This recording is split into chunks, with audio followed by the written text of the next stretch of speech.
ብሰንኪ ኢትዮጵያውያን ተጋሩ ንብርሰት ንቃል ኣለና ኢትዮጵያውያን ብግልጽ ስደተኛታት ብጥሜት ክሞቱ ኣውጀም ኣለዉ ድሕሪ ነጠፍቲ ማሕበራዊ ሚድያ ነተመዛበልቲ ዝፈለጠ ኮሚሽን ኣመራርሓ ሓደጋ ስጋት ትግራይ ግብጺ ኣብ ልዕሊ ኢትዮጵያ ሓደሽቲ ዲፕሎማስያዊ ስራሕቲ ጸቕጥታት ትፈጥረላ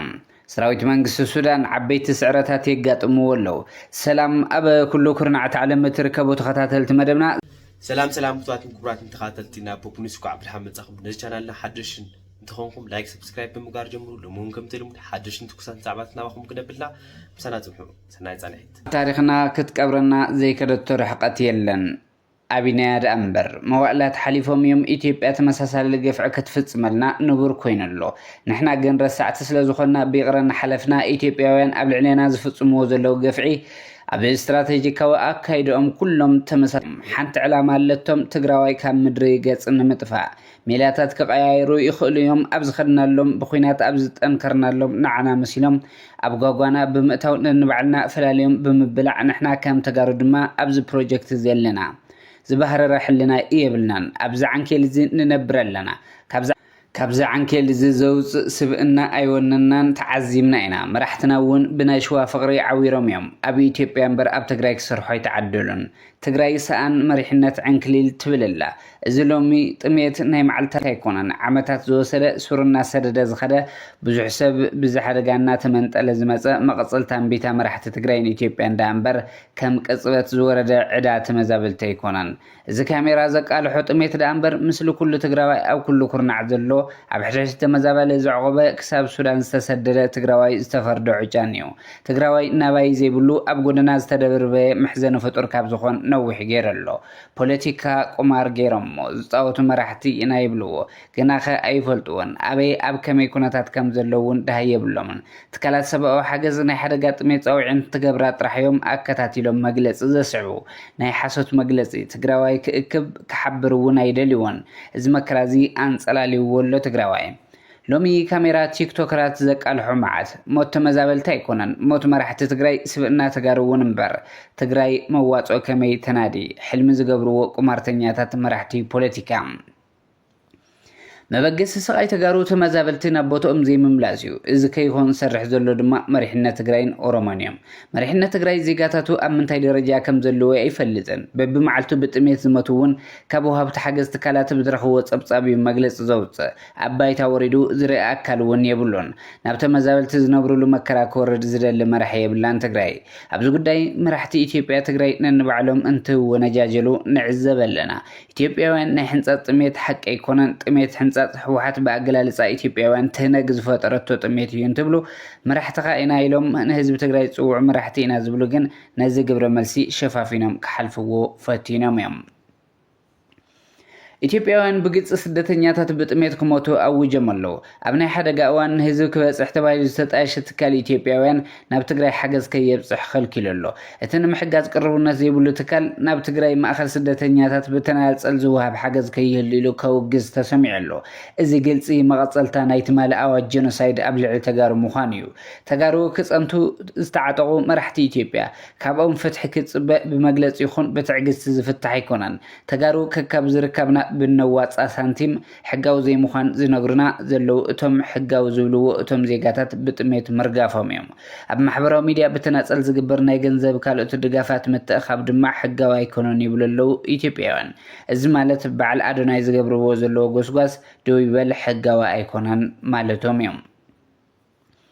دحر نطفت محبراو ميديا نتمزابلت زفلت كوميشن امرار حدغا سقات تግራይ ኣብ ትግራይ ድሕር ስምምዕ ፕሪቶሪያ بحجز وهبت مشارخت وغنات زقرب حجز كمل ملات تقمت كسام مكفال حجز دحر مكفال تحجز نزتنبرلو حساب ኣብ ጥቅሚ ውዕሉ ድዩ ኣይውዓለን ዝብል ምክታል ዝግበር መስርሕ ብዘይ ዝኾነ ይኹን ምትእታው መንግስቲ ብባዕሎም ነፃ መንገዲ ዝካየድ ክብል ኮሚሽን ኣመራር ሓደጋ ስጋት ትግራይ ዕላው ገይሩ ኣብ ማእከል ማዕቆብ ዝርከቡ ተመዛብልቲ ዝዋሃብ ሓገዝ ውሕድ እዩ ከም ግቢ ወፃእ ዘሎ መሰረታዊ ድሌታት ከማልእ ዘይኽእል ብምዃኑ ወገናትና ኣደዳ ሞትን ስቃይን ይኾነለው ክብል ድማ እቲ ኮሚሽን ሓቢሩ እዩ እቲ ኮሚሽን ነዚ ዘፍለጠ ኣብ ተመዛበልቲ ጉዳይ ትግራይ ብሰንኪ ዋሕዲ መግብን ዘይምትግባር ስምምዕ ፕሪቶሪያን ዝወፅሖ ዘሎ ሰብኣዊ ወፃኢ ኣመልኪቱ ንኮሚሽን ኣመራርሓ ስራሕ ስጋት ሓደጋ ፌደራል ኣብዚ ጽሓፈው ደብዳቤ እዩ ኣብ ትግራይ ኣብ 146 ማእከላት ማዕቆብ ተመዛበልቲ ዝርከብ ህዝቢ ዕለታዊ መነባብሮ ንምምራሕ ኣብ ዝተጸገመሉ ኣብ ከቢድ ሓደጋ ዘሎ ህዝቢ ምዃኑ ዝገለጸ ኮሚሽን ኣመራርሓ ስራሕ ስጋት ሓደጋ ትግራይ ኮሚሽን ኣመራርሓ ስራሕ ስጋት ሓደጋ ኢትዮጵያ ዘውፅኦ ካብ ማእከላት ማዕቆብን ወፃእ ምስ ሕብረተሰብ ንዝነብሩን ካልኦት 4-5 ወረዳታት ዘየካትት መስርሕ ብምትእታው ዝተፈጥረ ኣብ ተመዛበልቲ ጸገሞም ከከብድ ኣደዳሕማምን ሞትን ክኾኑ ዝከኣለሉ ኩነታት መላው ስዒቡ እዚ ክስተኻኸል ብተደጋጋሚ እንተሓተተውን ምላሽ ምርካቡ እዩ ዝገልጽ እቲ ምክልኻል ሓደጋ ስጋት ዝተባህለ ኣብ 146 ማዕቆብ ተመዛበልቲ እዚ ሓደጋ ምህላው ዝፈለጠ ብባዕሉ ብዝገበሮ ጽንዓት ዘይኮነ ነጠፍቲ ማሕበራዊ ሚድያ መናእሰይ ምስ ኣቃልሕዎ እዩ ግብፂ ኣብ ልዕሊ ኢትዮጵያ ጸቕጥታት ተሕይለላ ግብፂ ትጥቀመሉ ዘላ ሜላ ድማ ጽልዋ ካብተን መዳውቲ ኢትዮጵያ ዝኾነ ሃገራት ተዓቢኻ ንኢትዮጵያ ምንጻል እዩ ነዚ ንምትግባር ምስ መዳውቲ ኢትዮጵያ ዝኾና ክልተ ሃገራት ቀርኒ ኣፍሪቃ ሓድሽ ስምምዓት ወይ ከዓ ወደባት ኸቲማን ፈሪማን ኣላ ኤርትራን ጅቡትን እዞም ስምምዓት እዚኦም ንግብፂ ኣብ ቀይሕ ባሕርን ወሽመጥ ኤደንን ዝርከቡ ወደባት ከተማዕብል ከተማሓደርን ክትጥቀምን ክሕግዝዋ ትፅቢት ይግበር ገለ ፀብፃባት ግብፂ ኣብተን ወደባት መራኸቢ ሓይሊ ባሕሪ ወታደራት ወይ ሓይልታት ፀጥታ እውን ከተነብር ከም እትኽእል ይእመቱ ወደባት ዓሰብን ጅቡትን ኣብ ጥቓቲ ኣብ ዓለምና ካብ ዘለዉ ኣገደስቲ መስመራት ባሕሪ ሓደ ዝኾነ መጻበብ ባብኤል ማንደብ እዮም ዝርከቡ በዚ መጻበብ መስመር ባሕሪ መዓልታዊ ማዕለያ ዘይብሉ ዓለማዊ ንግዲ ይሓልፍ መራኸቢ እውን ይሓልፋ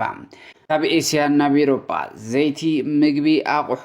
ዝፃዕና መራኸቢ በዚ መጻበብ ኣቢለን እየን ዝሓልፋ እዚ ማለት ኣብዚ መዳይ ፅልዋ ዘለዋ ዝኾነት ሃገር ሓያል ፖለቲካዊ ቁጠባን ሓይሊ ኣለዋ ማለት እዩ ምስ ሰሓብ ማይ ኣባይ እቲ ቀንዲ ግብፂ ከምዚ ዓይነት ስጉምቲ ክትወስድ ዘግድዳ ዘሎ ምዃኑ ይገልጹ ነዚ ጉዳይ ብሰላም ንምፍታሕ ኣብ መንጎ እተን ሃገራት ተገብሩ ርክባት ዘተታት ብዘይፍረ ተበቲኖም እዮም ግብፂ ውሕስነት ማይ ፈለግ ናይል እትሕቶ ህልውና ምዃኑ እያ ትገልጽ ግብፂ እትፃወቶ ዘላ ፀወታ ኣብ ክንዲ ቀጥታዊ ጎንፂ ዞባዊ ፀቕጢ ተጠቒምካ ንኢትዮጵያ ምድኻም እዮም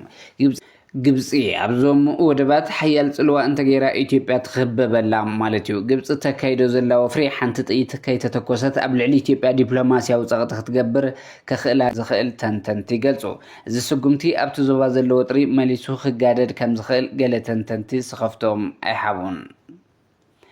ሰራዊት መንግስቲ ሱዳን ዓበይቲ ስዕረት የጋጥሞ ከም ዘሎ ይግለጽ ሰራዊት መንግስቲ ሱዳን ዓበይቲ ስዕረታት ከም ዘጋጥሞ እናተሓበረ እዮም ታዋምቲ ሓይልታት RSF ንሰሜን ዳርፉር ንምቁፅጻር ዘካይድዎ ከቢድን ዝተዋደደን መጥቃዕትታት ንኽልተ ዓበይቲ ከተማታት ኣብ ትሕቲ ቁፅፅር ብምእታው ንሰሜን ዳርፉር ሙሉእ ብምሉእ ንምቁፅጻር ናይ ቁሩብ እዋናት ገስጋሳት ጥራሕ እዩ ከም ዝተረፎም እናተገልጸ ዝርከብ ድሕሪ እቲ ትማሊ ዝተኻየደ መጥቃዕትታት ተቃወምቲ ሓይልታት RSF ናብዘን ከተማታት ብምእታው ሓጎሶም ክጽምበሉን ኣብ ጎደናታት ናይተን ከተማታት ኣፅዋራቶም መኻይኖም ሒዞም ክንቀሳቀሱ ከም ዝተረኣዩውን መራኸብታት ናይ ሱዳን ናይ ሃገራት ዓረብን ናይ ምብራቕ ኣፍሪቃን ፀብፃባት ሒዘን እናወፃየን ዝርከባ